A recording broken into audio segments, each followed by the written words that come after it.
a staging area outside Aachen, Germany, on the morning of September 19, 1944, Staff Sergeant Lafayette P. stood beside his Sherman tank, watching his crew move through their preparations for what would unknowingly become his final mission. The early air carried a sharp cold bite, mixed with the smells of damp earth and diesel fumes. Around him, dozens of Shermans sat in tight formation, their crews performing last-minute checks in a tense, focused silence.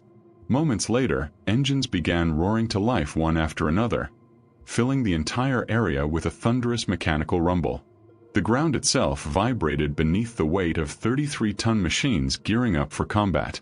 Poole, just 25 years old, had already spent 81 days in battle and racked up 12 confirmed tank kills. Ahead of him, the Germans had turned the Siegfried Line into a fortress, stacked with Panthers, Tigers, and camouflaged anti-tank guns waiting for them. Poole's unit would be driving straight into all of it. Intelligence estimated that at least 2 Panther companies guarded the approaches to Münsterbusch. P had been commanding Sherman tanks for 3 months, long enough to know every bolt and weak point by heart. Medium tank, 33 tons when fully loaded, 5-man crew, powered by a Continental R975 radial engine pushing out 350 horsepower. They were using the M4A1 variant with the 76mm gun, capable of 30 miles per hour on roads and around 20 miles per hour across rough terrain. But the Sherman carried a fatal flaw, one that was claiming American tank crews every single day. It simply couldn't penetrate a Panther or Tiger head-on. The Panther, weighing 45 tons, mounted a high-velocity 75mm cannon that could punch through Sherman armor from 2,000 yards. Its front plate, 80mm thick and sloped at 55 degrees, was practically immune to frontal fire. A Sherman's 76mm gun had to get to within 300 yards just to have a chance at piercing the Panther's side. And the Tiger? Even worse. 56 tons, an 88mm cannon, and frontal armor up to 120mm thick. A Tiger could destroy a Sherman from 2,500 yards away, while the Sherman couldn't reliably penetrate its front armor at any practical range. American doctrine was clear: never take on German heavy armor head-on. Use speed, overwhelm with numbers, flank them, strike the sides and rear. But reality was uglier. The 3rd Armored Division had lost devastating numbers of Shermans in Normandy, most to German tanks that could engage them long before they could close the distance. Poole had watched commanders die trying to follow the textbook. The doctrine assumed that crews would have the space to maneuver, time to flank, and steady artillery support. In truth, battle was faster, tighter, more unpredictable. German tankers punished even a moment of hesitation. So Poole forged his own style. He trained his crew relentlessly. Driver drills, gunner drills, loader drills, over and over. He timed every movement. How quickly could his driver snap into a 90-degree turn at full speed? How fast could Ola acquire aim and fire? How long for Boggs to slam another round into the breech? He drilled them until everything became muscle memory. His driver, Corporal Wilbert Richards, 24, from Cumberland, Maryland, was known as Baby, though everyone else called him Red for his shock of hair. At just 5 feet 4 inches, he'd grown up repairing farm equipment and could feel when the transmission was slipping or the tracks were wearing unevenly.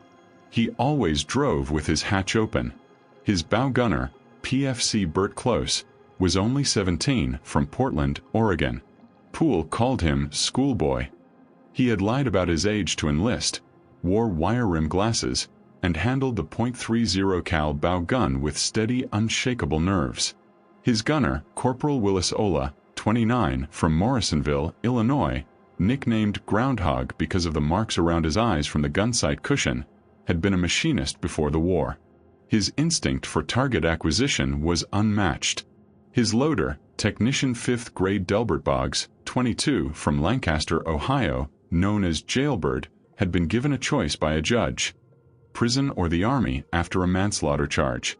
He chose the Army and became capable of loading a 76mm round in just 4 seconds. Poole's crew served under Company I, 32nd Armored Regiment, 3rd Armored Division. The division had shipped out on September 5, 1943, landing in England 10 days later. After 9 months of training near Liverpool, they entered combat on June 29, 1944, in Normandy at Villiers-Fossard. Poole's first Sherman was destroyed that very same day by a Panzerfaust. The crew survived and received a replacement they named in the mood, after the Glenn Miller song.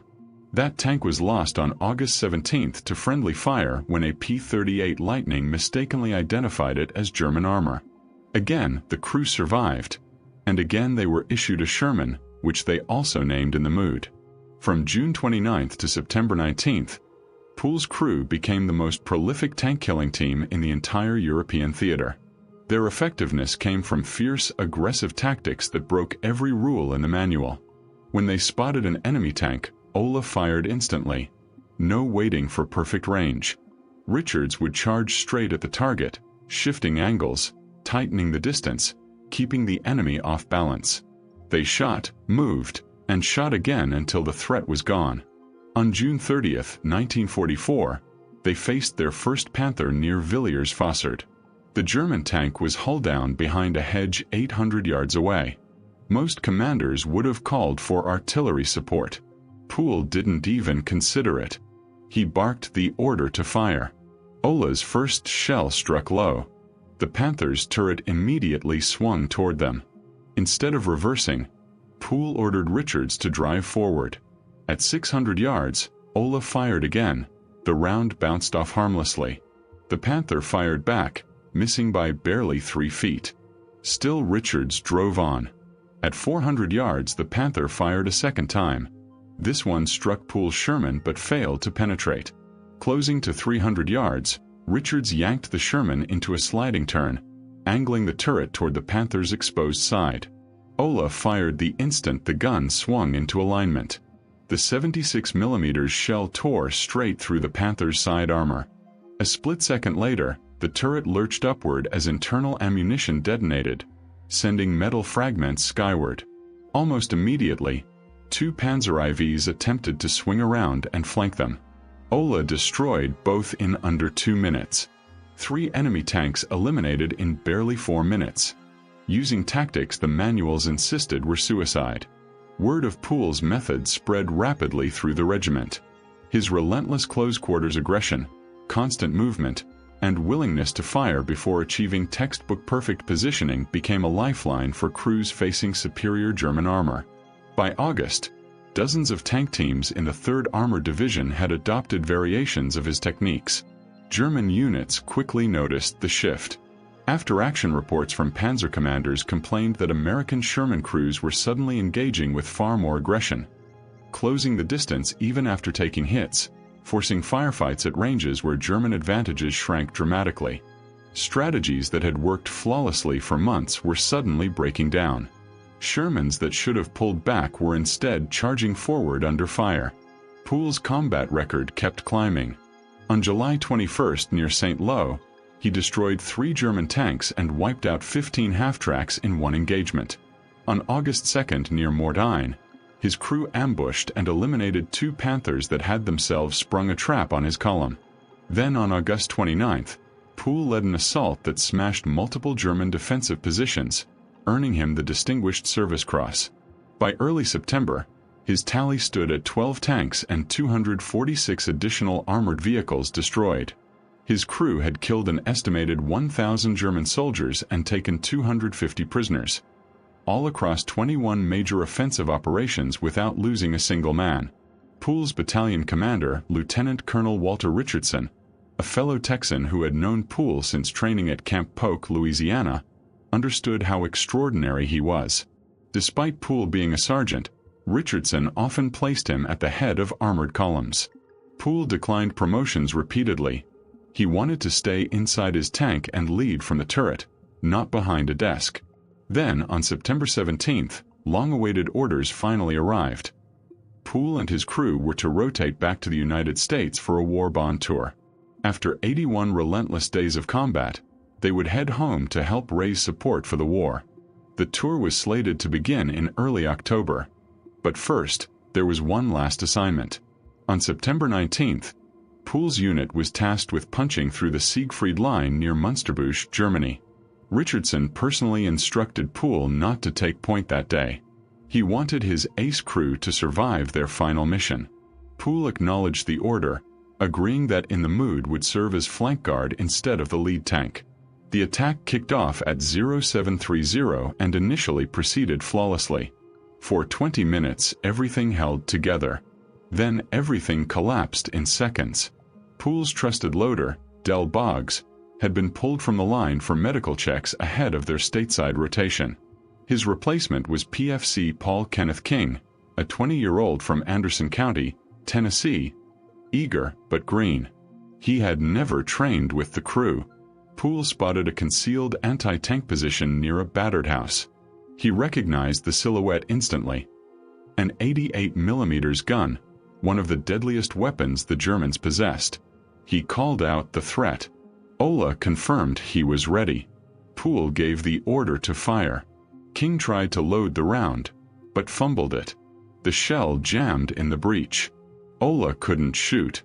Poole saw the German crew elevating the gun for a direct shot and shouted at Richards to reverse immediately. The Sherman lurched backward. Too slowly. The 88 roared. The armor-piercing round slammed into in the Mood's turret from just 300 yards. It ripped through the metal, passing between Poole and Ola, then detonated inside the tank. The explosion hurled Poole out of the commander's hatch, flinging him 15 feet onto the ground. His right leg was nearly severed by shrapnel. Dazed and bleeding out, he pulled a morphine syringe from his pouch and injected himself, the pain roaring through him. He tried to cut away the ruined portion of his leg with his pocket knife. Medics reached him within minutes, stopping the improvised amputation, applying tourniquets, and giving additional morphine. Richards and Close were dragged from the burning Sherman, both alive, fortunately with only minor wounds. Ola had taken severe shrapnel damage to his left leg. King had died instantly in the blast. Poole was rushed to a field hospital where surgeons amputated his right leg 8 inches above the knee. Ola spent 14 months in hospitals, enduring 6 operations before being medically discharged on February 15, 1946, with a permanent leg brace. Richards and Close continued the fight with the 3rd Armored Division and survived the war. Lafayette Greenpool had been born on July 23, 1919, in Odom, Texas. He had a twin brother, John Thomas, who served in the Navy. Poole graduated high school in Taft, Texas in 1938 and attended the Texas College of Arts and Industries for a year to study engineering. Before the war, he was a talented amateur boxer, winning the sectional 165-pound crown in New Orleans and competing in multiple Golden Gloves tournaments. During training in England, he even had an exhibition bout with heavyweight champion Joe Louis. Poole won all 41 matches he fought while in the Army. He enlisted on June 14, 1941, trained with the 3rd Armored Division at Camp Polk, Louisiana, and deployed to England in September 1943. His combat career spanned just 81 relentless days, from June 29 to September 19, 1944. In that short, furious window of war, P earned the Distinguished Service Cross, the Legion of Merit, the Silver Star, the Purple Heart, the Belgian Forager, and even the French Legion of Honor. He was nominated twice for the Medal of Honor, once lost in the chaos of wartime paperwork, the other rejected because officials decided his victories belonged to his entire crew, not one man alone. When the war ended, P was discharged in June of 1946. He went back to Texas and opened a small filling station in Clinton, trying to settle into life away from the battlefield. But the transition was rough. Peace offered challenges he had never trained for. In July 1948, he was permitted to re-enlist, joining a select group of 7 amputees brought back into service for their rare technical expertise. He went on to teach as an automotive instructor with the 3rd Armored Division at Fort Knox, Kentucky. On September 19, 1960, exactly 16 years to the day after he was gravely wounded, P retired as a Chief Warrant Officer II from Fort Sam Houston, Texas. He passed away quietly in his sleep on May 30, 1991, at 71 years old, and was laid to rest in his home state. 2 years later, in 1993, Fort Knox honored him by naming a tank driver simulator hall after him. Its dedication plaque read, Staff Sergeant Lafayette G. Poole, American Tank Ace. 258 enemy vehicles destroyed. 81 days in combat. When the Armor School moved to Fort Benning, now Fort Moore, in 2010, the facility was relocated, but his name remained etched into armored warfare history. P's legacy wasn't built only from numbers. It lived in the tactics he forged. His aggressive style didn't come from textbooks or doctrine but from raw, brutal experience. He believed in closing distance with superior enemy armor, firing non-stop, pushing forward instead of falling back. These choices saved American lives. His crew remembered him not as a legend, but as a leader. Richards recalled that P demanded perfection but always made sure the crew had the best gear possible. Close said P treated him like an equal, even though he'd been just 17. Ola credited P with keeping them alive through 3 months of hellish fighting. And Boggs, who wasn't in the tank during the final battle, spent decades wondering if his presence might have changed that outcome. Military historians later confirmed what his record already suggested: P held the highest tank kill count of any American in World War II, despite fighting for less than 3 months. His 12 confirmed tank kills and 258 destroyed vehicles stand unmatched. And he did it all in standard Sherman tanks, machines inferior to the powerful German Panthers and Tigers. What made him extraordinary wasn't some mythical ability or elite equipment. It was a mindset. He refused to accept that American tankers had to die simply because German armor was better. He exploited the Sherman's speed, maneuverability, and reliability, while shielding its weaknesses. He trained his men until they moved like a single living machine, each man instinctively knowing the next step. P rarely spoke publicly about the war. He never wrote memoirs, never sought attention. When pressed about his success, he credited his crew. When asked about his wounds, he brushed it aside. He had found purpose in battle, and spent the years afterward quietly searching for purpose in peace. As the war progressed, American tanks improved. Shermans received better armor and guns, and by early 1945 the M26 Pershing arrived with a 90mm cannon capable of challenging German armor head-on. But in the summer of 1944, men like P had to fight with whatever they had. And somehow they still found ways to win. Combat has its own mathematics. Statistics insisted a Sherman had no business defeating a Panther in a straight-on fight. Yet P proved the math wrong a dozen times. Doctrine warned against engaging German heavy tanks up close, yet P charged them anyway, surviving encounters that annihilated crews who followed the book. War tends to reward boldness and punish hesitation. P seemed to understand this instinctively. His story shows where real battlefield innovation begins, not in conference rooms or training manuals, but in the minds of individuals facing impossible problems and inventing their own solutions.